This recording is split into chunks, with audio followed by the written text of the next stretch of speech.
very much indeed, Fraser. Good morning, ladies and gentlemen, and excellent to see you all here. Thank you very much indeed. Now, I like to run a fairly informal panel, so I'm just, as soon as our guys are mic'd up down at the end, I'm just going to ask them to come and perambulate on stage. And in the meanwhile, I just thought, I have this like sort of soft spot, because those of you who know me will know that I sort of look after our metals and mining. I have a slightly soft spot for ironmongers and goldsmiths, so I couldn't help thinking how very apt hold fast, sit sure is as a motto in the current markets. And in my analogy, and I'm sure this won't be lost on you, the markets are the thing we need to sit fast on and hold sure on. And the recent volatility will show you the extent to which they've been trying to buck us off. And I suppose that's your job as investors, really. But I can't help remembering the old adage about the old description of horses, about them being dangerous at both ends and tricky in the middle. And for any of you who've ridden when you were children, I'm sure you'll recognise that. And for any of you who are investing now, I suspect you'll probably recognise that as well. Now, the title of this panel is the $4 trillion climate opportunity. And as we know, global temperatures are going up. Or so they say. We'll come on to this in a minute, at double the rate than they did in the 1980s. The International Energy Authority estimates that $4 trillion of investment is needed by 2030, which is 3 times the current rate. And to paraphrase an American senator, trillion here and a trillion there, and pretty soon you're talking real money, you say. And that's what we want to get a handle on, I think. That's where we want to make our returns. So, temperatures 1.2% above pre-industrial levels, hitting new records every 3 years. They used to hit new records every 13.5 years, roughly. So, panel, as soon as you're ready, as soon as you might come join me up here, and I'll introduce you. Got 4 very eminent speakers, 3 of which are here, so thank you very much indeed. So we've got Ben Murphy, the Clean Tech Director from IP Group. We've got Jason Mills from Quadrise, and we've got Matthew Clayton from Thrive. I know we said we keep, the way we're going to run the panel is each of our guys here are just going to introduce their companies for about 7.5 minutes. Some of them have slides, some of them don't have slides. And they'll do that for about 7.5 minutes each, so that will take us through to 30 minutes all told, and then we've got an extra 20 minutes at the end. But just before we start off, I just want to take a quick poll. And who believes in climate change? Hands up. Vast majority. Okay. Any skeptics out there at all? Oh, I'll do that then. All right. All right. So, as I say, we'll take quick questions. I think when each of them has introduced, let's have a quick. If any of you have any burning questions, stick your hand up, or throw a piece of paper at me. Don't worry about it. We'll burn it.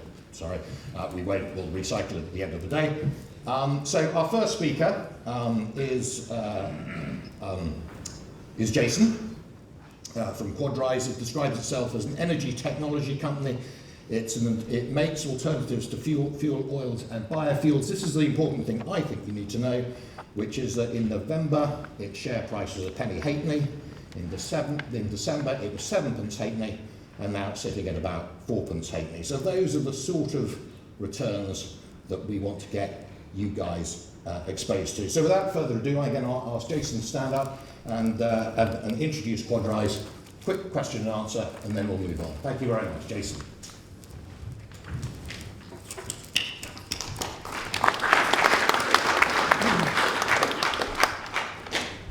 Thank you very much.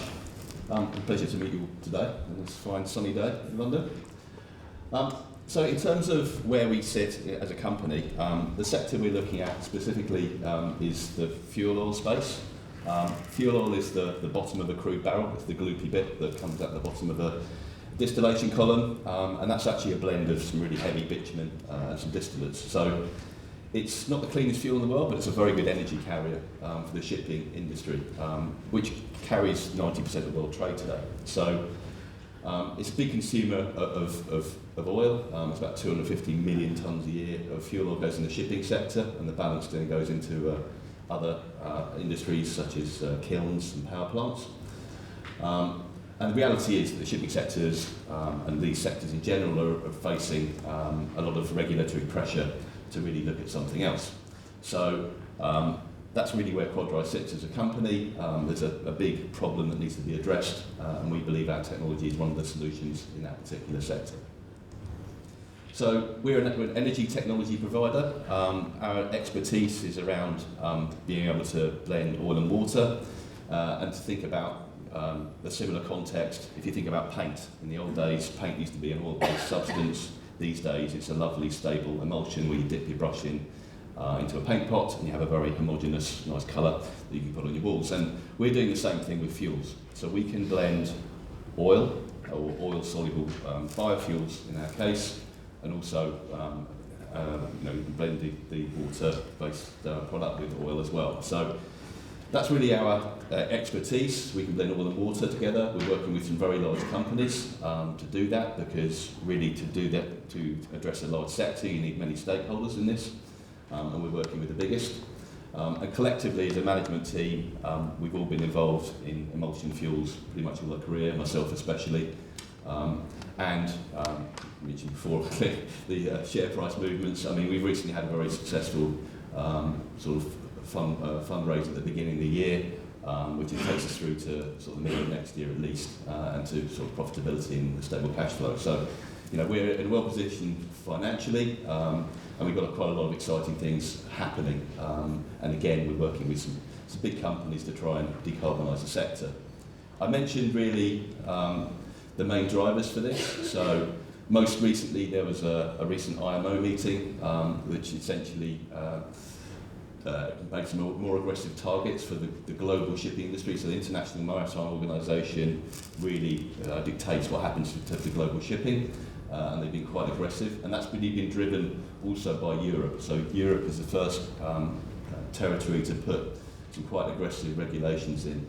And really, we produce products with our technology that either produce a cleaner version of fuel oil today, or they produce a biofuel blends. And there's different types of biofuel blends, a bit like you have with your car today.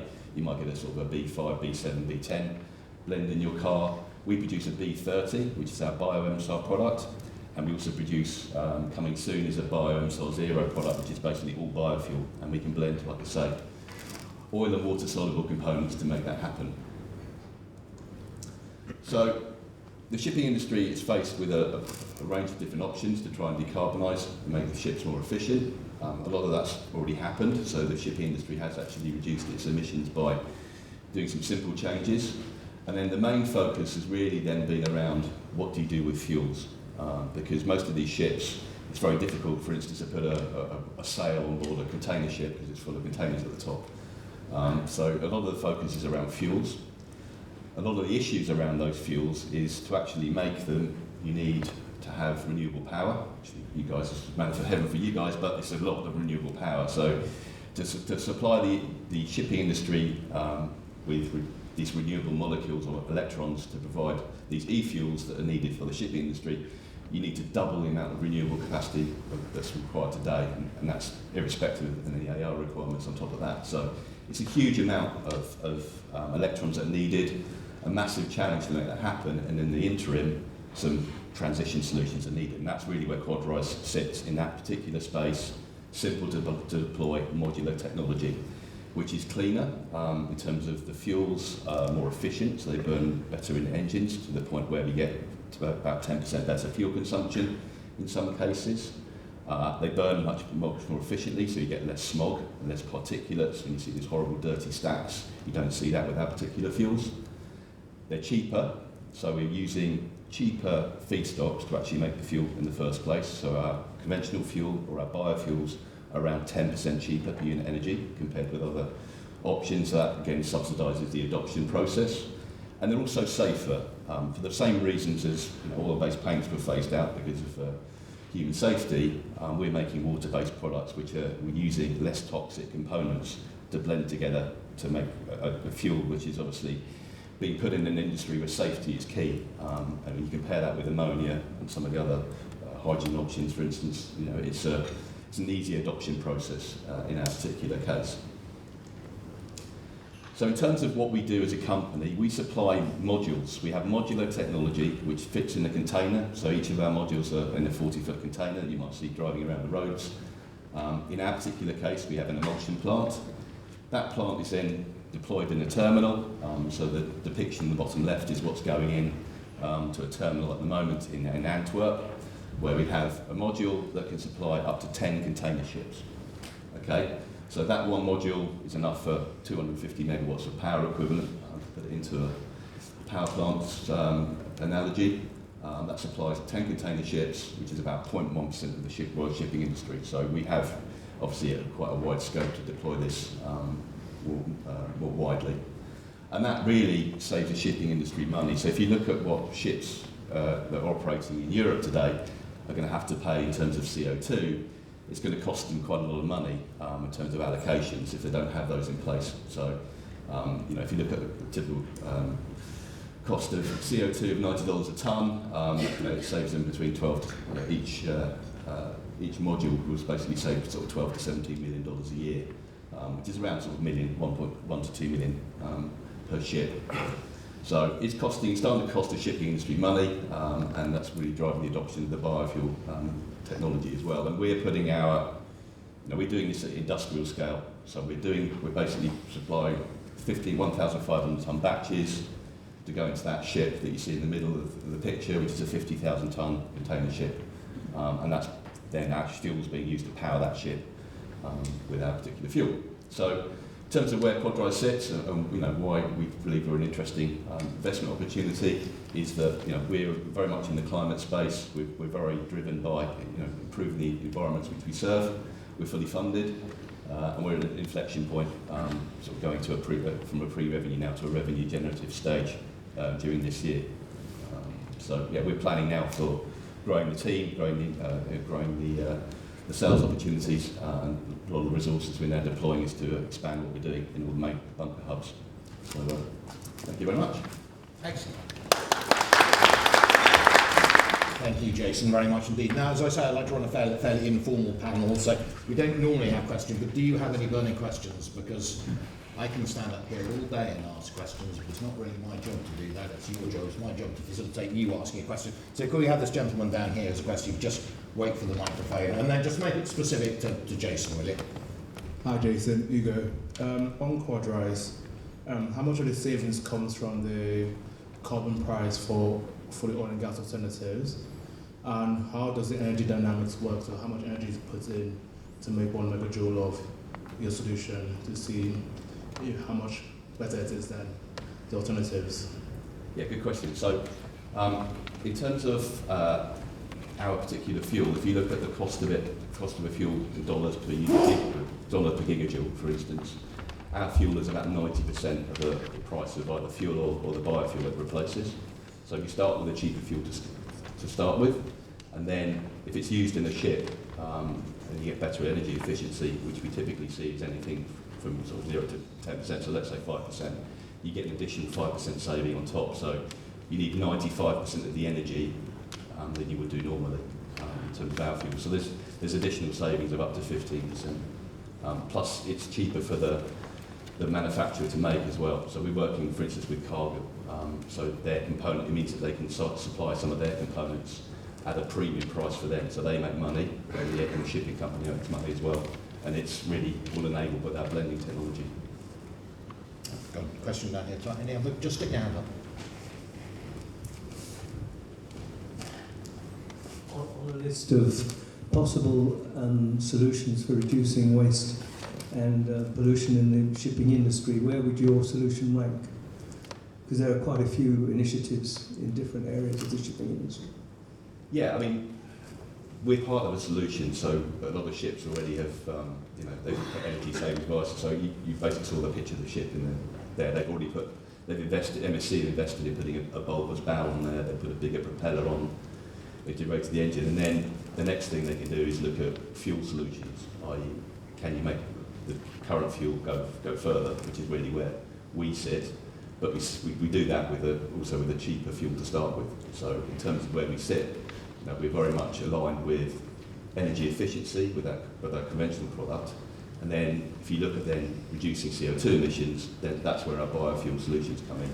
So people are willing to pay a premium, then they start to use biofuels, which is happening in the container space already, driven by people like IKEA and Amazon, who are driving the shipping companies to do something different with it, with their shipping portfolios. Okay, I think we've got 2 more questions, so we'll do those quickly and then I think we'll move on. Just looking at your business model, are you a supplier of equipment, or do you own the kit and sell the fuel? Or combination? So the one thing we don't do is we don't sell the fuel, because our balance sheet doesn't really provide that. You need a fairly large balance sheet, which is why we're working with people like Cargill. So Cargill would supply the fuel, or any other supplier that we would work with. In the case of Antwerp, it's Cargill. So really our business model is around either technology licensing, which we're doing with our US project we're working on, or a tolling type project, which is what we're doing in Antwerp. So we own two modules that I mentioned there that we can do on a tolling basis, but we've sold one of those under license to the US, and the other one's operating tolling. So we're a little bit flexible, but the one we're not geared up to do is sell the fuel because it's expensive and you need a different balance sheet for that. Okay, last question. Hi Jason, Andrew.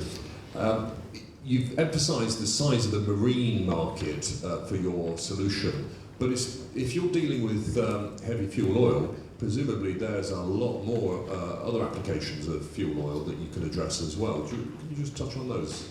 Sure. Yeah, Sandra can. So about 2/3 of the fuel oil market is shipping. The other third is obviously things like power stations and industrial plants. So we have other projects that we're working on in Morocco where they're using fuel oil for fertiliser production and using basic fuel oil in the kilns. And in Panama and Central America, there's quite a lot of fuel oil used for power generation as well. So we're looking to displace that initially with MSAR and with their bio-MSAR fuels as well. And most of those applications are also supplied out of bunker hubs, which supply the marine space as well. So there's a business where if we put a unit into a bunker hub, we can supply both the marine sector and also the industrial power sectors as well. Okay, I think let's move on. There will be 20 minutes, 17.5 minutes at the end for questions as well. So if you think of any more questions, we can address those as well. So our next speaker is from Thrive Renewables. Thrive describes itself, well, it is a B corporation, and it has been addressing climate change since 1994, because that's remarkable, because obviously even Al Gore wasn't interested in climate change in 1994. He was still trying to keep his boss out of any indiscretions he might have otherwise made. They describe themselves, Thrive, as enabling community ownership. So I'm going to ask their Managing Director, Matthew Clayton, to come up and explain what that means and how you can invest. Thank you very much, Matthew. Thanks for the introduction. It feels like we've been doing a number of things before it was a thing. I'll tell you a bit more about that as we go through. I'm the CEO of Thrive. I joined the company in 2006. Prior to that, I initiated an organisation which pioneered some of the earliest carbon trading, and before that I worked in structured deals and risk management in one of the European utilities. So today I'm just going to provide a brief introduction on Thrive and then take questions as we're suggesting. So, Thrive, who are we and what do we do? So I guess if you boil it down, we're a renewable energy investment company. We exist for 2 reasons, one of which is to address climate change, which we very much believe is happening and we'd like to combat, and there's a lot of other people that do as well. But the second leg of that is we want to make investment into direct action, taking direct action really accessible. So our shareholder base ranges from everything from a £100 investor who owns a couple of shares, right the way through to £6.5 million investors, and we very deliberately keep a wide range of investors within our portfolio. To date, we've crowdfunded 63 million. In terms of our capital base, we're made up about 23% from impact investors you'd recognise, like Lion Trust, Triodos, Rathbones, folk like that, and 77% of our capital comes from retail investors. So what would we do with the money that we raise? So we deploy that into building new renewable energy projects. So it's really important to us that what we're doing is additional. So we build new renewable energy projects. So far, we've funded, built, or operate 365 megawatts in the UK. We're all UK-based technologies, and we're currently running and building 170 megawatts. And what we're really keen to do is make sure those projects not only perform financially, but they perform socially and environmentally as well. So we're really at the front end of working on lower carbon construction techniques to get the carbon footprint, which is already very low, of wind and solar down, like in the case of wind in the UK, down from a 6-month carbon payback, and solar try and get sub 15 months in the UK context. In terms of scale, it's quite modest in a way. We invest in projects which are between £1 million of capital up to about £60 million of capital. So we're occupying a space between what an individual or community is going to do and what a utility or infrastructure fund, like we're going to hear more about later, is likely to do. So that's the kind of scale we're investing. And what we're very deliberately doing is running a very diversified portfolio. And diversification isn't just technology, so we invest in wind, solar, hydro, and battery storage currently. But the technology is only part of that story. The other elements of the geography, so we've got projects all over the UK because there's a range of environmental conditions within the UK context. And importantly, our revenues are very diversified as well. So we've got projects which are benefiting from sort of 50% revenue support from the government in terms of the feed-in tariff and the renewables obligation certificates. We're selling power directly to commercial consumers via private wire, and we've also got a number of projects which are qualified for the CFD, which we're currently, so contract for difference, which we're currently constructing. And I guess what we aim to be and do is to be catalytic and get new projects built and delivering. So in terms of the latest developments, I guess we'll all be familiar with the government's 2030 target, which is to double the onshore wind capacity, to triple solar in the UK, and to quadruple the offshore wind capacity. So it feels like there's work to be done, and we can all debate the reality of how quickly that will be delivered. But I think that we do need more renewables on the system, as we've already discussed. The AI challenge, if you like, in its own right. AI back in 2020 accounted for 1% of the UK's electricity demand. That's the same as the railway network, just for context. That's going to, it's projected to conservatively increase 7-fold by 2030, and that gets you to very material demand. And if you're familiar with the sector, you'll know that Hinkley, the nuclear power station in Hinkley C is being built at the moment. That's Europe's largest infrastructure project. And that will just about deliver the AI demand, which is anticipated in 2030, if Hinkley's built by then. So just to give you a feel for the growth in demand in the sector, as well as every electric vehicle that gets sold is effectively like another house, a domestic setting of demand. So the demand from an EV is roughly equivalent to the demand from the average house as well. So yeah, that's the kind of magnitude of change we're looking at before we talk about heat. So we're about accelerating growth currently. So we've had a relatively stable trajectory of growth over the last 30 years. We're operating 89 megawatts, we're building 81 megawatts, so that's kind of doubling as we go ahead. And the projects we're building at the moment will be generating electricity in Q1 2027, so not so far away. We've got a really solid pipeline for more projects beyond that. And then, additionally, leveraging the portfolio we've got, because we've been operating for a while, and we've got a number of projects which are 15 years plus, so we're looking at repowering those projects, extending the capacity of those projects. And the repowering opportunity is really material, because you're able to, just an example that we've already done, we had a site just outside Lancaster, which had 10 300 kilowatt turbines that had operated for 18 years. We repowered that with 8 turbines instead of 10 turbines, and the technology development in that point allowed us to increase the output from that site 7-fold. And that can be replicated within the portfolio, and we're doing that actively as we speak. And that's going to require we're going to deliver about 50 megawatts, so it requires about 75 million. Then elsewhere in the portfolio, what we try and do is support innovation in the space and try and realise new opportunities, new value within the space. So we have this 80-20 rule within the portfolio, where we have 20% of the capital invested in more innovation. In the past, we invested in tidal and heat, to mention two. We currently also invest in a solar to rail project or company, which is allowing solar generated power to be squirted directly into the traction network, which helps meet the growing demand for traction energy and really importantly takes the heat out of the grid, because currently the power goes onto the grid, around the grid, then back onto the rail, whereas if you can just have that direct relationship, it saves a lot of energy and money. And we're also invested in a geothermal project down in Cornwall, which is just on the cusp of generation. It's got proven brine resource over 195 degrees. We're just commissioning that plant as we speak, and we've got another two which are accessing the same fault line with planning, and again qualified for the contract for difference as well. Additionally, and where we mentioned the community energy element, so it's part of what we do.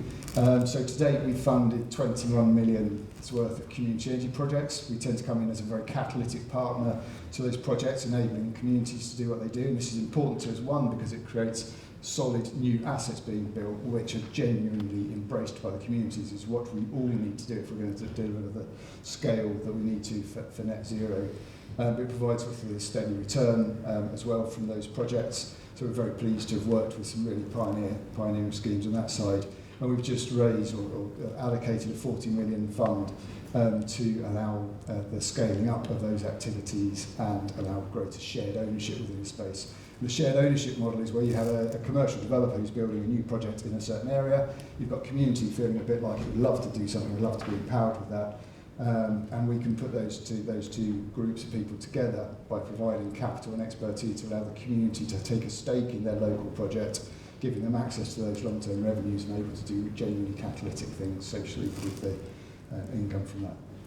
So at the moment we're raising capital for growth. We're looking for about 30 million over the next 18 months. We've currently got a share issue which is live, which is very much pitched at the community, at the crowd space, so there's a crowd phase raise. We've raised almost 700,000 in the first 3 days, which we're very pleased about. And we're offering a sort of 5 to 8% return from a very resilient, robust legacy portfolio on that. Thanks. Thank you very much indeed. All right, questions? Anybody out there? All right, gentleman over here, Scott. Yes, thank you. It's very interesting. I just wondered to what extent do subsidies drive returns in your business? So I guess the less and less so. So as I mentioned, we've got the diversity within the revenue strategy from the ROCs, the feed-in tariff, the renewable obligation certificates, feed-in tariffs. We've got some merchant and private wire projects there as well. There's the contract for difference. So yeah, historically the government support's provided about 50% of the revenue stack. That shrunk with the Ukraine crisis as effectively the merchant component of that grew. But we anticipate going forwards that there'll be a blend of merchant projects that we're selling the power directly to the market on long-term contracts and corporate PPAs. But also we've got a number of CFDs, so contract for difference, in place, which whilst it's not subsidy, it's a price support or a price stabilisation mechanism, so it provides that stability of return. Okay, any others? Yeah, right, gentleman over here. Hi, you've obviously been operating for a long time. I wonder what your experience is of the life of assets. Is it less or more or the same as predicted? So, more tends to be the case. So we've done a lot of work with our, as I mentioned, the 15-year plus portfolio, doing a lot of work with making sure the integrity of the assets themselves, their operational safety and operational performance. And what we're seeing, what we're seeing is that we're now operating projects like wind assets which have had a 20-year design life, well into the 25s. On some of those we've had to replace, or we've made the choice to replace the blades because they're a principal wear and tear part on those, and we obviously don't want a blade failure. But what we're seeing is increasingly there's a market for reusing assets from elsewhere. So for instance, We've got a turbine up on Orkney, which had a very busy life. And the part, so we decided to, we did all the assessments on the foundations, the tower integrity and everything else, found the blades were the weak spot, so we acquired a retiring sort of hub and blades from Bavaria, where it had a very easy life, and we anticipate another sort of 10, 15 years life out of that project. So I'd say we're tending to get longer out of the assets than we anticipated. Yep, Tom, over here. With the recent fashion changes, which have kind of moved a bit against ESG and wind and so on, which we've all read about, especially in the States, how is that possibly going to affect you? And the recent grid blackout, how do you think that has any relevance to your business? And storage issues, what are they? Mm-hmm. Okay, there's quite a lot in there. In terms of the grid outage, I think we're still trying to work out what caused that. But certainly there have been a number of, and leading to the last question as well, I guess there's been a number of occasions in the last sort of 12, 18 months where the UK depends on quite a lot of interconnect capacity coming in from Europe. We've seen the interconnectors, when the interconnectors go down, the frequency on the grid really takes a hammering, and yeah, that's kind of been the most perilous moments for the UK system over the last few years, and we found that the battery storage network has managed to drag that up and respond very quickly. And I think there's been I think that largely the battery capacity within the UK has been underutilised to date, but on occasions like that, it's really proving its worth, and I think the grids have grown to trust it. So I think that storage is a meaningful feature and will continue to be a growing feature. In terms of the headwinds from the do we want to build renewables or not, then I just think, well, it's the cheapest source of energy. It's cheaper to build new renewables in 50% of the globe than it is to run an existing plant. So there's a definite economic argument. There's a risk management perspective on it, in that from the fuel exposure isn't going away. And it's low-cost energy. We've all got to do something about climate change. So I think we're seeing a very large pool of investors who are still really committed to climate change and see that some of the rhetoric that's around at the moment is a bit of a blip. Does that answer all of your questions, Tom? Yes. Excellent. Any more? Yes. What? Do you want to bring up the nose? Well, okay. Okay. I think that's as far as you can go for now. That's fine. Thank you. All right. One last question from me. You talked about the crowdfunding. You've got all these guys on the hook, obviously. How do we invest in you? Not through the stock market, I take it. Okay, yes, so we're a bit of an unusual beast in that respect, in that we're an unlisted PLC, so as we said, we've been running for 30 years. We adhere to the QCA code, the Critical Company Alliance code, for small and medium-sized listed organisations. We've got run the non-exec board, so we've got all the governance of a listed organisation, but we choose to trade our shares on a monthly auction rather than being listed. And that means that there's two ways to invest. One is via the open offers, which we have currently, and that can be accessed via Triodos Bank through their crowdfunding platform. And then the other way is just direct placement. So we're able to take direct placements of up to sort of 15 million into the business, and we routinely ask the consent from our other shareholders to do that, because we do that to fund growth, which is good for all of our shareholders. Okay, excellent. So if any of you have a cheque for 15 million ready, you know where to direct it. What's the share price at the moment? 247. Okay, and that gives you a market capitalisation of About 60 million. 60 Yeah. 60 million. All right, 60 million. Brilliant. Lovely. Excellent. Thank you very much indeed, Matthew. Very much appreciate that. Now, our next speaker is Cleantech Investment Director at IP Group. He does serve on the boards of 5 portfolio companies. He's been active in cleantech since 2008. He brings a lot of expertise in climate innovation, investment and policy. He has held roles at Google, one for his grandchildren, no doubt, the UK government and the Carbon Trust, and has supported more than £50 million in investments, helping to back multiple unicorns from the seed stage forward. They say on their website that their goal, their aim is to invest early and stay in from research to making a real climate impact at scale. So, ladies and gentlemen, without more ado, please give a very warm welcome to Ben Murphy, the Clean Tech Investment Director at IP Group. Ben. Thank you, Charlie. Is the mic working? Can you hear me? I think so. Hello, nice to be speaking to you all. I'm going to tell you about IP Group. I'm going to tell you about our investment approach and history. I'll reflect on the specific question effectively at the heart of the panel, the 4 trillion opportunity, and I'll actually poll you guys and ask you a question, so do try and stay ready for that. And then I'll tell you about our climate portfolio and close out with a last question for you all. So at the heart of it, I work for IP Group, which is a business that looks to pioneer a future made possible by science, operating to do 3 things. We find amazing businesses to invest in, we fund them, and then we work to build them over their life. And we are structured as a company, publicly listed company. We effectively operate a bit like a venture fund, but fundamentally we're not a fund. And that's intentionally been designed because in the early 2000s, when IP Group was set up under the sort of more kitsch name at the time of IP2 IPO, the basic view was that existing venture fund structures were poorly designed to support deep tech businesses through to their potential. So a sort of 10-year closed-end fund could go so far that the technology development timeline and the commercial buying timeline did not map well onto that structure. Secondly, the funding ecosystem, particularly in Europe, did not have the developed ecosystem nor really the nerve to support businesses through their life all the way through to the potential. They might fund 1 round and then struggle after a second if there was a blip. At the heart of IP Group, we get conviction in the fundamental technology at the heart of our businesses, and then we fund them through their life, helping them to become a potential world-changing business. Within that, we focus on the find side on IP-rich, typically university spin-out-based businesses. On the fund sides, over the years we've grown, we've acquired a seed fund called Parkwalk, so that typically does our early stage funding.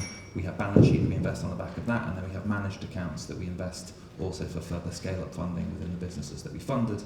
And then on the build side, we have sector specialists that work across clean tech, where I specifically am, life sciences, and a sort of ICT digital team as well. We are Europe's 2nd most active deep tech investor. We are a globally leading university spin-out fund, apparently number 1, the Global University Venturing Organisation thing. We've backed over 100 companies. 3 of those have become unicorns. That's very kind of Charlie to attribute that to me. That's not fair. It wasn't because of me. I was in the team. I'll take it, thank you. That 2 of those came from, we now have 1.6 billion assets under management. To get to a question, just for the fun of keeping you all awake, in a series of just one-to-one sort of presentations that we will, out of curiosity, who believes it is a 4 trillion opportunity? That's just hands up if you do think it is an opportunity at that scale. There's north of here, it must be.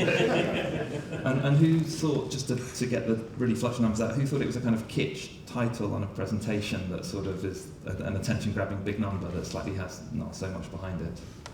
Yeah, we'll take your names. It's maybe like 2/3, 1/3. I sort of questioned it the same myself, and I said, you see so many of these really big numbers when you go to these events. It's so easy to almost people write reports with the objective of just getting a big number because that grabs attention. I sort of thought about it though, that I suppose if you have solar at 150 billion market right now, wind at 100 billion, batteries about 8 billion, and EVs at a 750 billion market, you've crossed $1 trillion there. And if you look at the arc of addressing climate change, which everyone seems quite behind other than it seems Charlie in the room, we've gone on a very small level of progress against that journey, sort of high 80s as the percent of our energy mix being from fossil fuels to low 80s of the percent of our energy mix being in fossil fuels.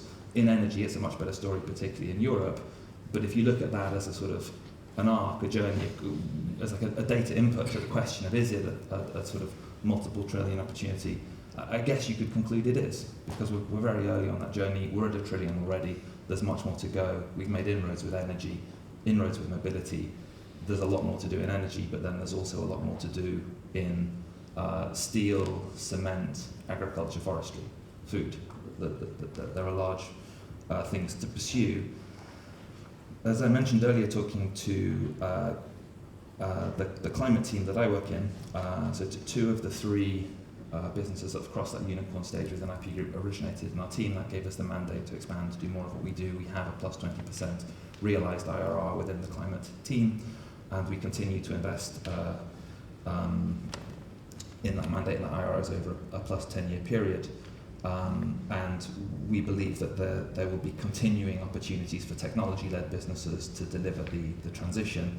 We believe that you need to have a viable value proposition that does not require a subsidy. We believe that you need to have leading technology that will endure across the period of that business. At least that's not to say you can't survive as a subsidy-based business, but for us to take long-term bets in things that might play out over a longer period of time, the more it's subsidy-based, the more that's a challenge for us to join in at such an early stage. And that's at the core of what we do. In the portfolio that we have, we've made investments across a wide set of sectors, often in energy though, so a hydrogen electrolyser business in Australia, which has the world's most efficient means of producing hydrogen using an electrolyser, smart home businesses in the UK and Germany, which have the best performance for integrating heat pumps within the home, a long-duration energy storage business called RFC within Imperial College London. That's at a very early stage, but multiple separate corporates around the world have concluded this does have the lowest OPEX and CAPEX of any long-duration energy storage, and should go a long way towards your concerns about the Spanish grid and the potential to incorporate renewables into the system. And we've invested in some quite fun, interesting bets as well that use drones to harvest trees, direct air capture, direct to CO2 mineralisation, which can effectively do DAC, CO2 removal from the atmosphere, not at some hopeful price of $100 per tonne, but actually in a negative pricing way, so that they can basically remove CO2 from the atmosphere without needing to be paid for that. And also in an exciting growing field that hopefully you'll hear more about in the future in climate tech, which is a field called white hydrogen or natural hydrogen, which is where people are starting to find good evidence that there is actually hydrogen, geological hydrogen underground, which could be extracted at lower costs than hydrogen is currently produced using fossil fuels. So that's us. We're a deep tech investor. I work at the clean tech team of that deep tech investor. Yeah, excited to meet you all. Oh, I forgot the last question, the thing at the end. Just curious, that there's it sort of touched a little bit on something that people said earlier.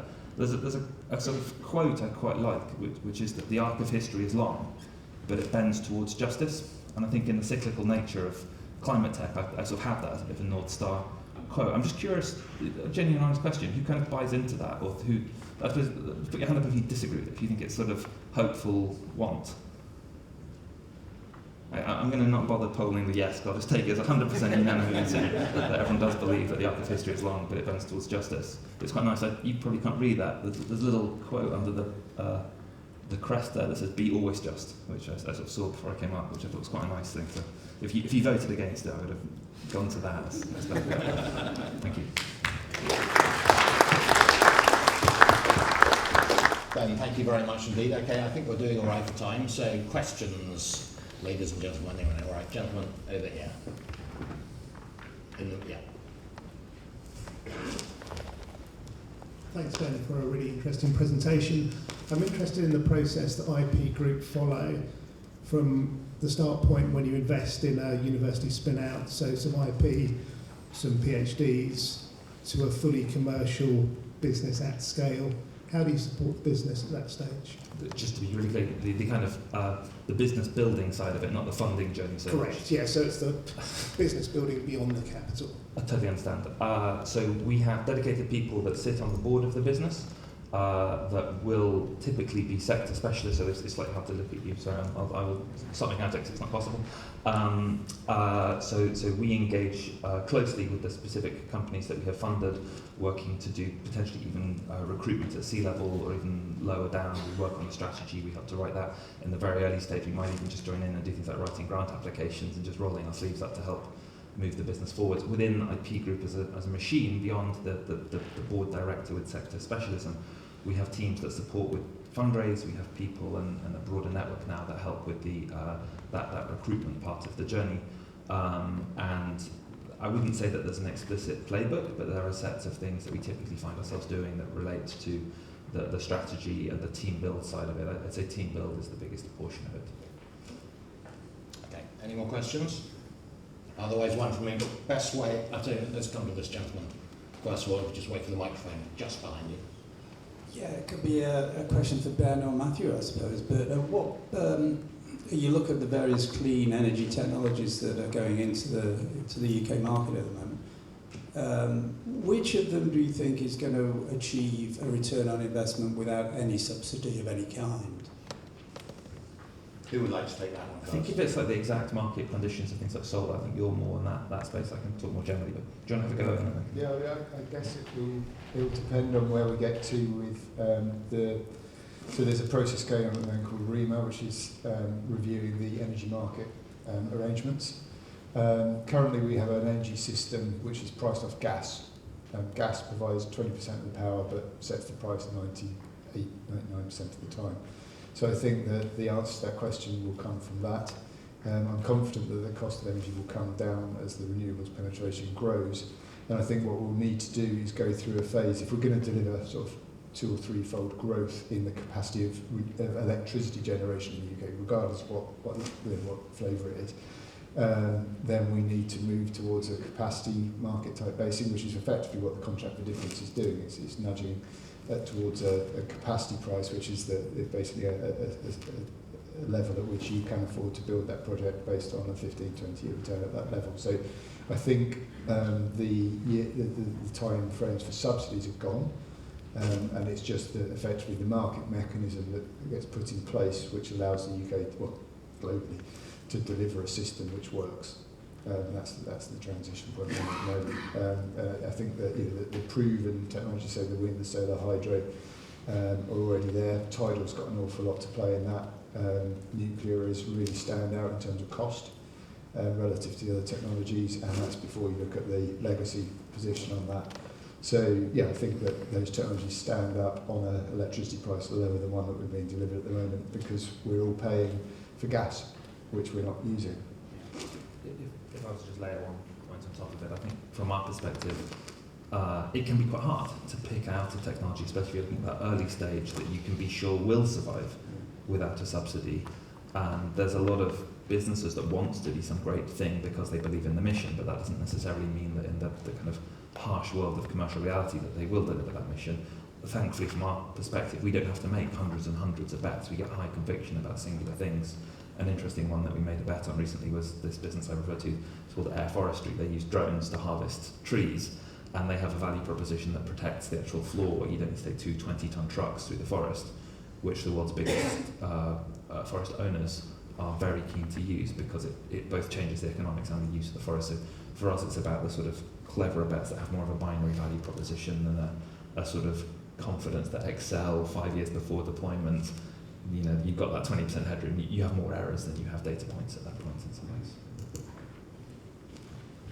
2 more questions, and then I think we might move on. Technically, we've got 10 minutes left, but there's no one after us. It's just a coffee break. And you don't look like you like coffee. My question really relates to the hydrogen economy. A lot was made of that a few years ago. There's been a complete collapse in the market's interest in hydrogen. And really, what are the prospects? I think IP Group have got a position in this Australian company, so I'd be very interested to hear from maybe more than one panellist what they think about the future for hydrogen. I think I can comment on 2 halves of it. So we have quite a few exposures to hydrogen. We've made money investing in hydrogen. In part, that was during a period of a rise of the market that happened, and then was a rise that rose and didn't maintain high. Strange phrase. I think you've got to look at the broader hydrogen economy in 2 halves. We think about it often through the lens of energy, and I think as an energy vector it has less reliable advantage. It can work, but it's less certain. You have inefficiencies going in and inefficiencies going out that mean that the value propositions where it can work are smaller. Things like places where you can't upgrade the grid in Southeast Asia, I think you still have a strong viable case where it could even work for mobility, but I don't think it's the kind of global mass market on the mobility side in the same way. Still very big markets when you look at the size of those. I think hydrogen as an energy vector used in the production of different molecules, I think has a much stronger case to be broadly relevant if you can produce the hydrogen cheaper.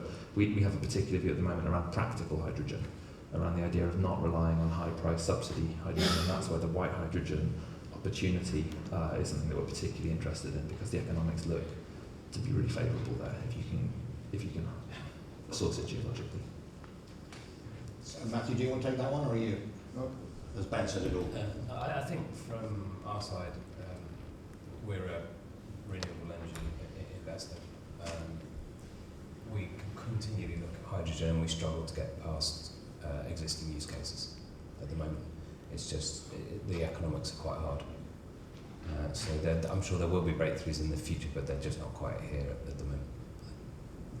Matthew, or we will answer that here? Yeah, I'd just say it's a transitional technology, but unfortunately it's dependent on a low energy price, and we haven't got low energy price yet. So I think it's got lots of applications where the energy price becomes sensitive to the fuel stuff. Okay, one last question. I have a question for Ben. So how do you value assets in your portfolio, and do you have any leverage? And how accurate have you been on these valuations over the years? And finally, dividend strategy, if any. Sorry, I don't know the company in detail. Thank you. How do we value assets? It depends on the specifics of the asset. So it could be based on the transaction in the last 12 months. It could be based on material value inflection points that have happened since that point, related to perhaps large commercial progress, or maybe in the interest to acquire certain price, things of that sort of nature. The fundamentals of it. What were the other questions? How accurate in the past? Are we? There have been big adjustments. If you have leverage. There are times when you have big adjustments, and those big adjustments can happen both up and down. So we sold a business for I can't say the price, but we took about 130 million off the table in summer last year. That was a material markup of the valuation that we held it. There are businesses that have material setbacks along the way, and you have to be clear that you don't want to keep putting capital into that business, and that's the situation where you have to write that business down. So in that respect, you could say it's not being accurate, but I suppose it's about less the specifics of a single case there, and more the blended position across a series of companies, but particularly in venture. What was it? Dividend strategy. So IP Group has a dividend strategy. It increased the dividend last year. What would you have to comment on it? I think it's something along the lines of. I think something like 20 to 30% of proceeds were recycled last year. I think it's something along those lines. But it's not my area of the business. Okay, sorry. No, don't worry. All right, let's move on, shall we, ladies and gentlemen. Now, our next speaker represents Downing Renewables, which is a closed-end fund. I'm sure what they used to call an investment trust. They have about 2.1 billion assets under management, founded in 1986, roughly when yours truly did his A-levels. The important thing is that the shares are 70 pence in April and 87 now, so I'm going to let you do the annualised return on that.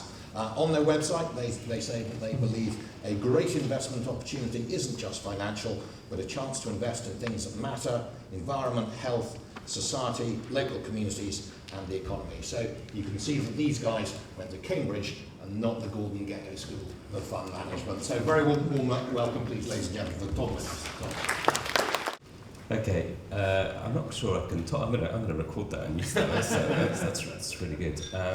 Thanks everybody for joining. I was reflecting on some of the conversations actually before we get into the presentation, and I was just thinking about first of all about the opportunity.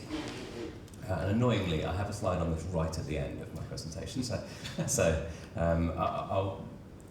All I can say is I really think this is the industrial revolution of our time. Right, I really do, and I think this because I just start to think about what's happening and the scale of things that are immediately in front of us, and how little that gets us into where we're trying to go.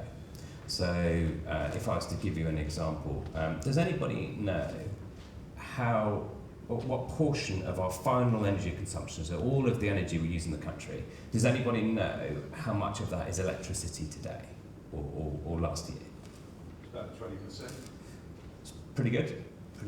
Any other advances? A third. 21%. When I said advances, I was just looking for more of it. It's actually a little bit lower than that, right? It's actually somewhere in the kind of between 9 and 11%. It's quite low. Getting to Clean Power 2030, which the government is trying to do, which is getting to 95% electricity, clean electricity within the electricity system. 40 to 50 billion a year for 6 years, doing all the things that we've been talking about. Doubling solar, tripling solar, doubling wind, quadrupling offshore wind. These are enormous things that are vastly ambitious, and they get us from around about that sort of 9, 10, 11% of electricity in the final energy mix to about 19 by 2030. So by the time that we get to 2030 and we look at then how we want to decarbonise the rest of our stuff, the hard stuff, right, because electricity is the easier stuff to decarbonise, then you are into just vast numbers and a complete change in the way that we interact with energy, and it's extraordinary. And then the other thing that I reflect on is some of this, some of the commentary in politics today around gas, okay, and around how gas was and oil and gas was the real foundation of the country. These things are true, right? It absolutely was. It's an enormous source of wealth for us in the past. But the fact is that oil and gas production in this country has fallen by 2/3 since 2000. Peak production was in around about 2000. The government itself has an authority called the North Sea Transition Authority. I don't know whether you've heard about it. I frankly hadn't until quite recently. It produces studies on how much of that is left. By the time you get to 2050, it's about 3% of what it was today. If you grant new exploration licenses today, you might get to 7%. Right? This fallacy that there is all this oil and gas out there and we're just choosing not to use it because we're in this sort of foolish crusade to clean power is just that. It's just a fallacy. And people are just making this stuff up. And if you want to sort of do the research, go and have a look at what the government itself produces and have a look. So, what do I think about this? I think that the people in this room are midstream in this huge tide that is flowing, and it's only flowing one way, right? And these energy solutions that we're looking at are the cheapest that exist in the world today. It is the dominant form of energy that's being installed in the world today, and it's an inexorable tide that's heading in one direction. Anyway, enough of the crusading chat.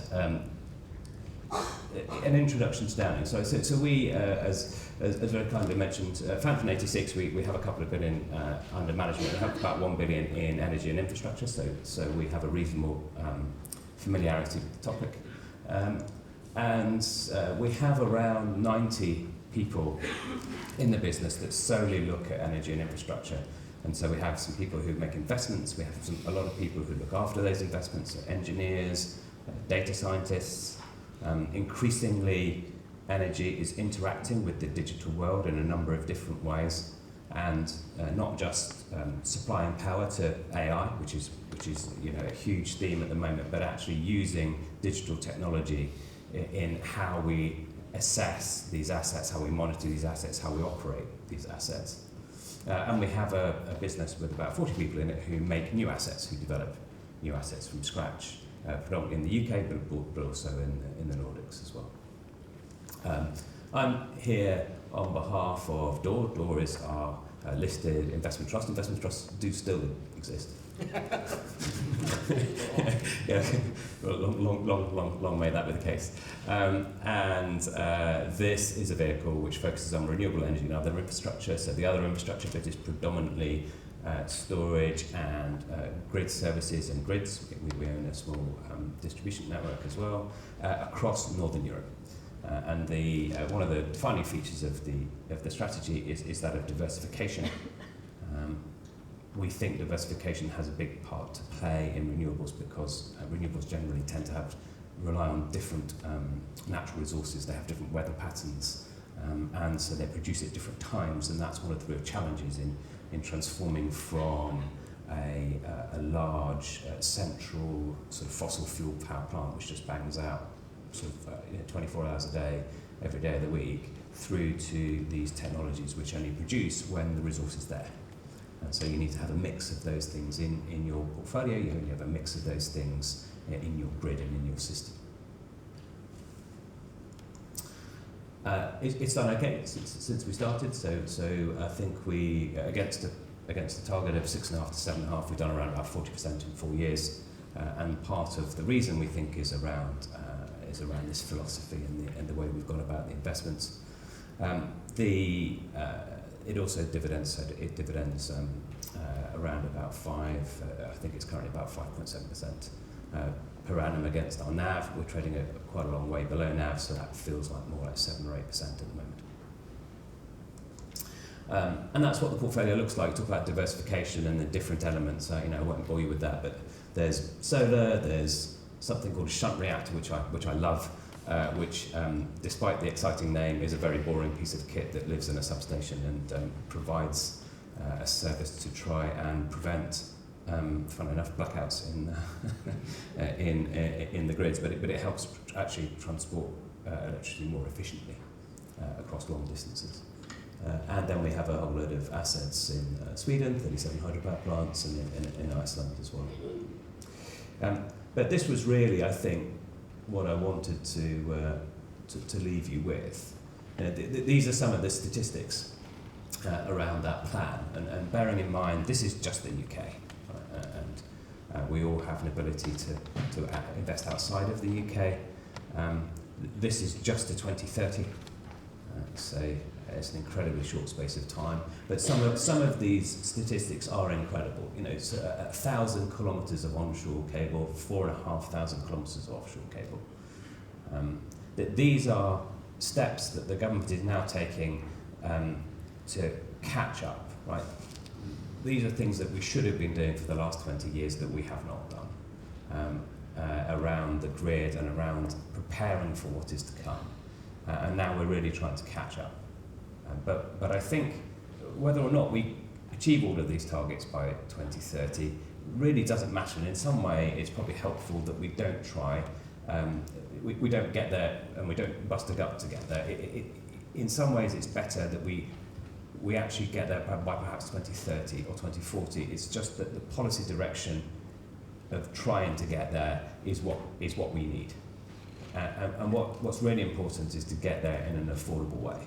And I think we mentioned affordability earlier on in different discussions, and that's really important because what we don't want to do is give people reasons not to do it by saying, "Oh, no, this is really expensive, and this is not the right thing to do right now." This is the right thing to do, and it's the right thing to do for long-term power prices. And if you look at forecasts of long-term power prices in the UK. Around about 2030, they start to nosedive. Why is that? Because that's the point at which renewables start to set the price of power in the UK, right? And that's when your power price comes down. And so the problem is that what you've got to say to people today who are in a cost of living, still in a cost of living crisis, is that you've got to say to them, look, this has to be done today for that long-term price and that long-term security tomorrow. And this is the cheapest solution, but you've got to pay to get it now. And that is a difficult sell right now. Right, I think that was just something to leave you with. Okay. Happy to perhaps answer any questions. Yeah, absolutely. All right. It's about 5:02, so we are in danger of overrunning. So we have time for maybe 1 or 2 questions, if there's anyone out there. Otherwise, I'm going to take one. Let's take one from this lady down here.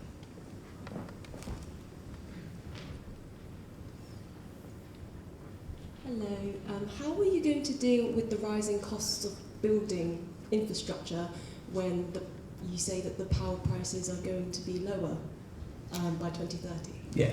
So that is a very good question. There's a concept called learning rates.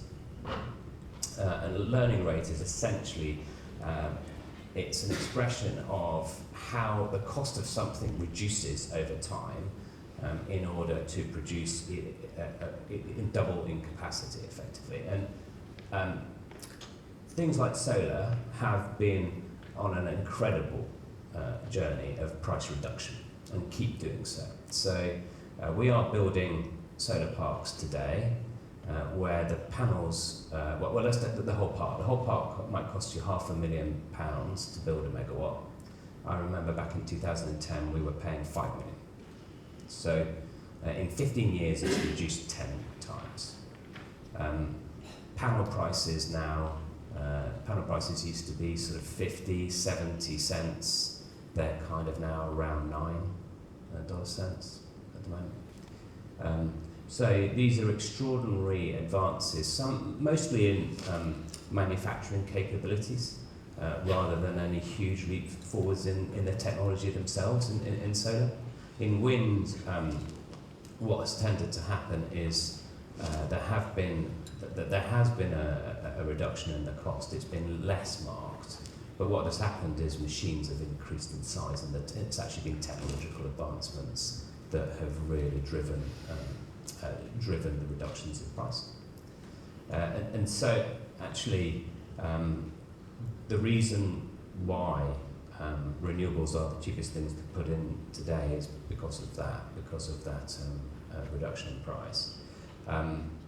There was another question earlier around when will renewables be affordable without subsidies, and the answer is today. Right, so we have a whole load of things in the Nordics. We have about a third of our assets in the Nordics. The Nordics doesn't have any subsidies anymore. It used to have some. And the Nordic power prices are somewhere in between. In the north of Sweden, let's say a third of the prices in the UK, and in the southern Sweden, it's probably about sort of 90% of the price. So, and yet in those countries, we have assets across all technologies that are perfectly happy and producing, building, operating, producing in those low price environments. So I think the answer is that it's all here to be done today. This industry left subsidies behind a long time ago. All right. We don't really have time for one more, but if there's anyone with a really burning question. Otherwise, I'm going to say, ladies and gentlemen, thank you very much. You've been a fantastic audience. Thank you for your engagement.